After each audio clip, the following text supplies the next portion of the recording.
Kumusta po kayong lahat? Celebrity Chika Time po muna tayo at may inihanda po akong chika para sa inyo. Tara po't magchikahan na po tayo.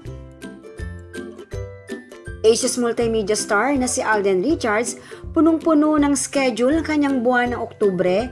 Yes, mga celebrity chika time, yan po ang ichichika ko sa inyo na lubos rin pong usap-usapan sa social media ng mga netizens, lalong-lalo na nga po ng mga followers at supporters ni Alden. Ganyan po ka-busy ang Asia's multimedia star.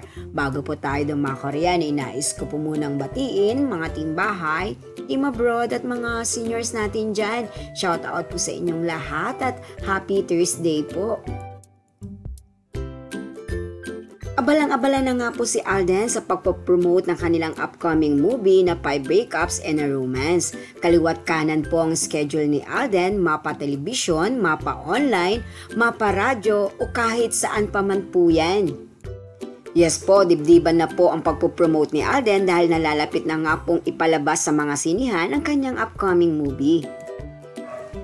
Ibinahagi nga po ni Alden ang kanyang mga kaganapan sa kanyang mall promotion o mall tour sa pamamagitan nga po ng pagpo-post sa kanyang Instagram account. Dito po ay kanyang ipinakita na ang kanilang live experience schedule ay magaganap sa September 24 sa SM MOA Arena, September 30 sa Marquee Mall Pampanga, October 1 sa Vista Mall Bataan, October 7 sa Fisher Mall Quezon City, October 8 Vista Mall Taguig, October 13, SM Cebu, October 14, Star Mall San Jose, at October 15, SM Valenzuela.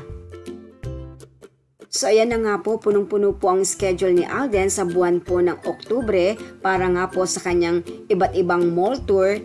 Dito po, Mapaluson, Visayas, ay talaga naman pong aabangan si Alden kasama po ang kanyang katambal na si Julia Montes. And of course, excited na rin po ang kanilang mga followers at supporters na makita at mapanood po sila ng live sa kanilang mall tour po na iyan para nga po sa pagpromote ng 5 Breakups and a Romance. Kaya naman po, wag po nating palampasin ang pagkakataon po na ito na makasama ng live si Alden kasama ang kanyang leading lady na si Julia Montes sa kanyang pag-ikot sa iba't ibang mall sa parte po ng Luzon at Visayas. Yan po ang aking chika updates for today. Salamat po sa inyong panunood. Huwag po kalimutang mag-subscribe. Pwede po mag-comment sa ibaba. Basta't wag lamang po harsh o nakakasakit sa isa't isa. Salamat po muli. Spread love, not hate.